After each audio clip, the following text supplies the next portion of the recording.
ప్రకృతే క్రియమాణాని గుణై కర్మాణి సర్వశః అహంకార విమూఢాత్మా కర్తాహమతి మన్యతే. పద అర్థం చూద్దాం రండి. ప్రకృతి చేత క్రియమాణాని చేయబడుతున్నవి, గుణై త్రిగుణాల వల్ల, సత్వ రజస తమస గుణాల వల్ల, కర్మాణి అన్ని కర్మలు, సర్వశః అన్ని విధాలుగా, అహంకారంతో, విమూఢాత్మ మూర్ఖమైన బుద్ధి కలవాడు, కర్త అహం నేనే చేస్తున్నాను, ఇది మన్యతే అని భావిస్తాడు. ఇప్పుడు తాత్పర్యం చూద్దాం రండి.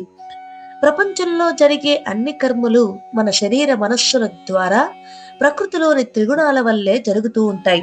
కానీ అహంకారంతో మురిసిపోయిన మనిషి ఈ పని నేను చేస్తున్నాను, అన్నీ నా వల్లే అని తప్పుగా భావిస్తాడు. నిజానికి మనిషి సాధనం మాత్రమే, నడిపించేది మాత్రం ప్రకృతే. హరే కృష్ణ.